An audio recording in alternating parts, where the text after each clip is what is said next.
మిథున రాశి మృగశిర నక్షత్రము 3, 4 పాదాలు, ఆరుద్ర నక్షత్రము 1, 2, 3, 4 పాదాల వారు, పునర్వసు నక్షత్రము 1, 2, 3 పాదాల వారు మిథున రాశి కిందికి వస్తారు.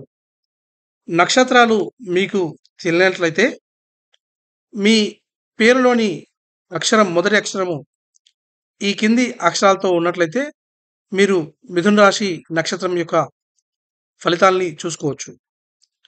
కా, కీ, కు, ఖం, జ్ఞ, చ, కే, కో, హ ఈ అక్షరాలతో మీ పేరు మొదలైనట్లయితే మీరు మిథున రాశి ఫలితాలని చూసుకోవచ్చు. ఈ సంవత్సరము వీరికి గురువు లోహమూర్తిగా 12వ ఇంట, రాహు కేతువులు ఇద్దరు కూడా లోహమూర్తులై కేతువు 4వ ఇంట, రాహు 10వ ఇంట ఉన్నారు.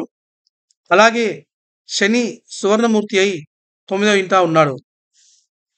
అంటే శని ఒకడు మంచి యోగకారకుడుగా ఉన్నారు, కానీ గురువు రాహు కేతులు అంత బాగా లేరు.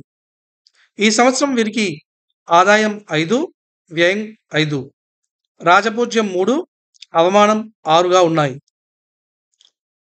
వీరి ఫలితాలను చూసినట్లయితే శ్రమతో చాలా మంచి ఫలితాలు అందుకునే అవకాశం ఉంది. శని ప్రభావం వల్ల మంచి లాభాలు గడించే అవకాశం ఉంది. ఖర్చులు అధికమవుతాయి. ధనం సంపాదించినా కూడా ఇంతకు ముందు అనుకోని ఖర్చులు, బకాయిలు తీర్చడానికి వినియోగం అవుతూ ఉంటుంది. మీ మాట తీరు జనాలకి నచ్చుతుంది. సోదర సోదరీమణులతో మంచి కాలాన్ని గడుపుతారు. జర్నలిజం, పత్రిక, ప్రింట్ మీడియా వారికి బాగుంటుంది. ట్రాన్స్పోర్ట్ రంగం వారికి బాగుంటుంది. విద్యార్థులకు బాగుంటుంది. కాంపిటీషన్ ఎగ్జామ్స్లో మంచి ర్యాంకులు సాధిస్తారు. గృహంలో శాంతి ఉంటుంది. రైతులకి మంచి కాలం. క్రీడాకారులకు మంచి సమయం. అనుకున్న లక్ష్యాలని సాధిస్తారు. ప్రేమికులకి మంచి కాలం నడుస్తుంది. సదుద్దేశంతో ముందుకు వెళ్తే మీకు విజయం సిద్ధిస్తుంది. న్యాయవాదులకి, న్యాయమూర్తులకు మంచి కాలం. వారి పలుకుబడి ఉన్నత స్థాయి కేసుల్లో మంచిగా వాదించి మంచి ధర్మబద్ధమైన తీర్పులను ఇచ్చి దేశం దృష్టిని ఆకర్షిస్తారు. వారి పలుకుబడి పెరుగుతుంది. ఆరోగ్యం సామాన్యంగా ఉంటుంది. దీర్ఘకాలిక సమస్యలు ఉన్నవారికి ఆ సమస్యలు పోయి కొత్త సమస్యలు వచ్చే అవకాశం ఉంది. కాబట్టి జాగ్రత్తగా ఉండాలి. ముఖ్యంగా ఉబకాయం వంటి సమస్యలు వచ్చే అవకాశం ఉంది. కాబట్టి జాగ్రత్త అవసరం. ప్రతినిత్యం క్రమం తప్పకుండా వ్యాయామం చేయవలసిందిగా సూచిస్తున్నాను.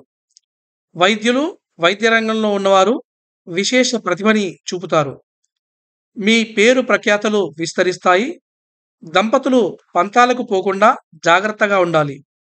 వ్యాపారస్తులు జాగ్రత్తగా ఉండాలి. భాగస్వాములతో జాగ్రత్తగా ఉండాలి. వివాహ బంధాన్ని మంచిగా చూసుకోవాల్సిన అవసరం ఉంది.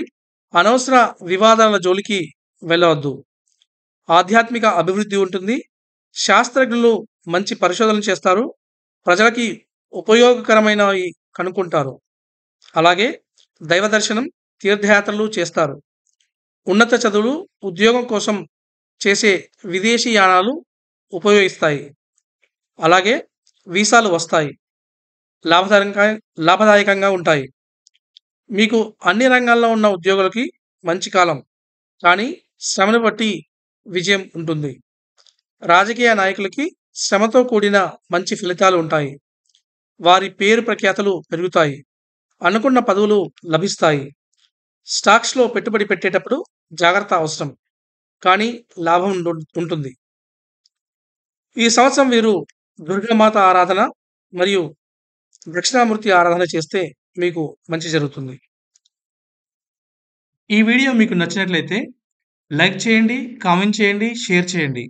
నా ఛానల్కి సబ్స్క్రైబ్ చేసుకుని బెల్ బటన్ని నొక్కండి. ధన్యవాదాలు.